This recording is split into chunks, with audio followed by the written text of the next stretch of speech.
তো বাঘ। এটা কি তাহলে সেই ভুতুড়ে খাল? সেখানে এসে পড়লাম। এবার ওর জন্য আমার আজ এই দশা।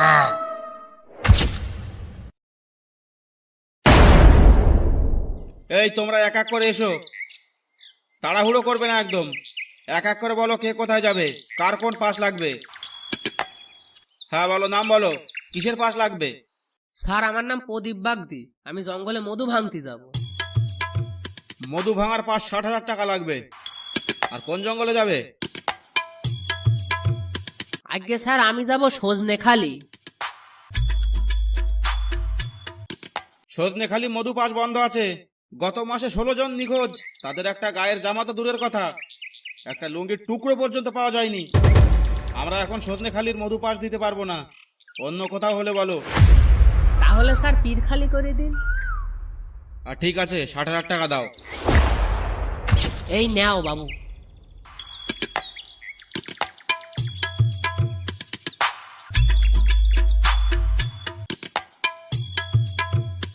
পরে কে আছে, পরে কে আছে? স্যার, আমি আছি। কি নাম তোমার? আর তুমি কি ভাঙতে যাবে? কোন জঙ্গলে যাবে? তাড়াতাড়ি বলে ফেলো। স্যার, আমার নাম গোরা বাগদি। যাব কাকড়া ধরতে হলদিবাড়ি জঙ্গলে। দাও, 70,000 টাকা দাও। স্যার, অত টাকা তো নেই। স্যার, 40,000 আছে, একটু ম্যানেজ কইরা নেন। সাইড দাও, সাইড দাও, অন্য একজনকে আসতে দাও। তুমি সাইড হয়ে যাও। হায় রে কপাল, পাঁচটাও পেলাম না। বাড়ি গেলি তো বউ আস্ত রাখবে না।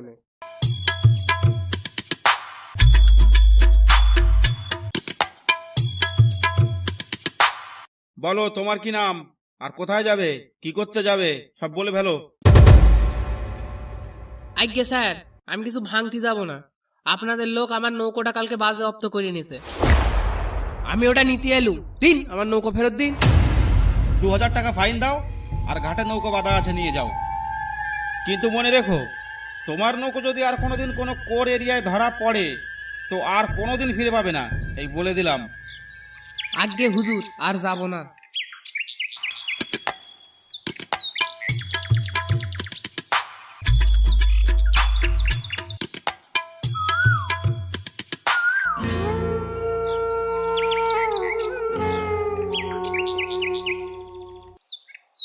এই লোকটাকে ফরেস্ট অফিসের সামনে দেখলাম না। হ্যাঁ, তাই তো। ও দাদা, এই পথের ধারে ঘুমোচ্ছ কেন? শরীর খারাপ নাকি? আর কি বলবো দাদা, পাঁচটাও পালাম না, এবার নদীতে যাব কি করে? গত মাসে আমার নৌকাটা ফরেস্টারের লোক নিয়ে গেছে। জায়গা জমি ভিটে মাটি বেচিয়ে একটা নৌকো বানাইছি। এইটাও যদি নিয়ে যায় তাহলে আমার পক্ষে আর এই জন্মে নৌকো বানানো সম্ভব হবে না। তাই ভাবতেছি কি করব। এক কাজ কর, নাই আমার নৌকায় চল। আজ আমরা এমন এক জঙ্গলে যাব, সেখানে ফরেস্টাররা তো দূরের কথা, কাকপক্ষীতেও টের পাবে না। তাহলে চলো যাই, কিন্তু আগের থেকে বলে দিচ্ছি, মাছ যা পাবো দুজনে ভাগ করে নেব। তাইলে আমি আসি। আচ্ছা বাবা, আচ্ছা, আমি তেমন লোক নই। তালি চলো, কোন জঙ্গলে যাবে? যাবো আজ গোসাবার মধ্যে।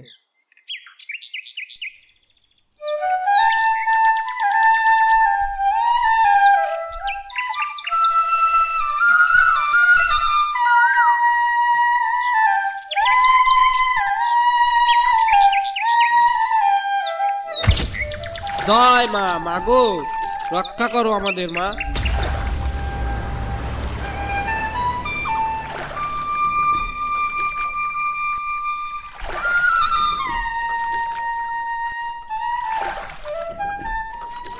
ভানুদা, জঙ্গলে আসতে আসতে তো সন্ধে হয়ে গেল, না জানি কি আছে কপালে।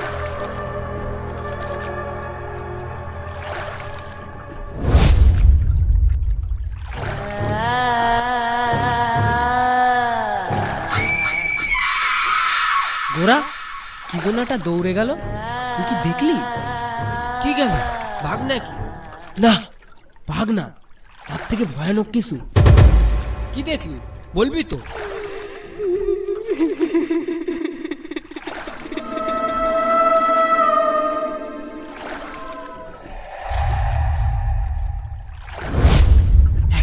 কাটা লোক আমার সামনে দিয়ে দৌড়ে পালালো। কি বললি? মুম মুম মুম মুম মুম। হ্যাঁ গোরা, মুন্ডু নেই, তাও দৌড়ে গেল। ভানুদা, নৌকোটা আগে যাচ্ছে না কেন? ধার টেনে চলছি কিন্তু নৌকাটা আগে যাচ্ছে না কেন? এই দাঁড়া, আগে ভালো করে দেখতে দে, দেখি কি হয়। ও ভানুদা, এবার কি করব গো? আমাকে বাঁচাও গো। ও ভানুদা, এবার কি করব গো? এ কি, নৌকাটা দোলাচ্ছে কে রে? হ্যাঁ,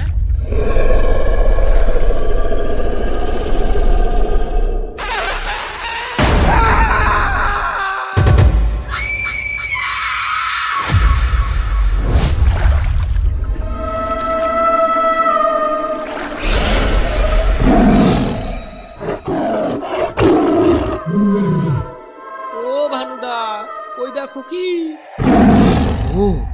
ও তো বাঘ। হ্যাঁ, ওর তো মুন্ডু নেই, তাও গর্জন করছে। এটা কি তাহলে সেই ভুতুড়ে খাল? সেখানে এসে পড়লাম। এবার কি হবে আমাদের? হ্যাঁ ভানুদা, এবার এখান থেকে আমাদের মরণ ছাড়া আর কেউ উদ্ধার করতে পারবে না। দাঁড়া গোড়া, এখানে ভয় পেলে চলবে না, মনে সাহস আন। দেখছি কি করা যায়। মরার আগে শেষ চেষ্টাটা না হয় করেই দেখি। কি করতে চাও তুমি? চুপ কর দেখি। এই, কে তুই? আর আমাদের কাছে কি চাস? চুপ করে আসিস কেন? বল। আমার নাম অর্জুন বাগদি।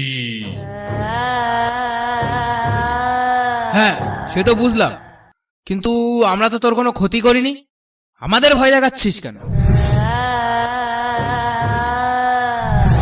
ক্ষতি তুই করিসনি, কিন্তু তোর পাশে যে পাষণ্ড দাঁড়িয়ে আছে সে করেছে। ওর জন্য আমার আজ এই দশা। আমার জন্যে? আমি কি করছি? আমি তো তোকে চিনিই না। গত বছর শ্রাবণ মাসের সেই দুপুর বেলার কথা স্মরণ কর। আমরা 4 জন মাছ ধরতে এসেছিলাম। আমাকে যখন বাঘ নৌকা থেকে ফেলে দিয়েছিল জলে, তুই তখন আমাকে রেখে নৌকা নিয়ে পালিয়ে চলে যাস। আমি এত করে ডাকলাম, কেউ একটু শুনলি না এই বেচারার কথা। এখন তো তোকে মরতেই হবে। শোনো অর্জুন, তোমার একে মেরে কোনো লাভ হবে না। হয়তো তোমার আত্মা শান্তি পাবে, কিন্তু মুক্তি তো পাবে না। হ্যাঁ অর্জুন, ভানুদা ঠিকই বলছে। তুই আমাকে মারলে মার, কিন্তু একবার ভাব, আমরা গয়ায় গিয়ে পিণ্ডদান করলে তুই মুক্তি পাবি। হ্যাঁ, আর তুমি আবার মানুষ জন্ম নিতে পারবে। যদি ভাগ্য ভালো হয় তাহলে এই সুন্দরবনে জন্ম নাও নিতে পারো। তাহলে তোরা সত্যি বলছিস? হ্যাঁ, আমি কথা দিচ্ছি তোমায়, আমরা তোমাকে মুক্ত করবই। এখন আমাদের ভালোভাবে যেতে দাও।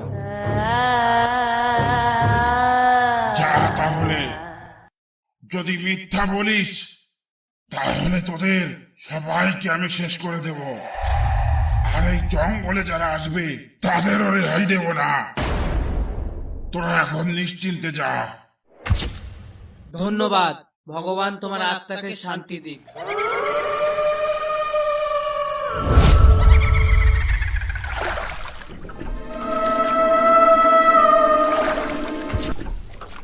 প্রিয় বন্ধুরা, ভিডিওটি ভালো লাগলে অবশ্যই একটা লাইক করবেন, আর এমন ধরনের নতুন নতুন কার্টুন ভিডিও পেতে আমাদের চ্যানেলটি সাবস্ক্রাইব করে বেল আইকনটি বাজিয়ে রাখবেন। আমাদের পরবর্তী আপডেট রিয়েলিস্টিক ডাকাতির গল্প, রিয়েলিস্টিক সুন্দরবনের জীবন কাহিনীর গল্প, কেমন গল্প আপনাদের ভালো লাগে একটা কমেন্ট করে জানাতে ভুলবেন না। ধন্যবাদ ভিডিওটা দেখার জন্য।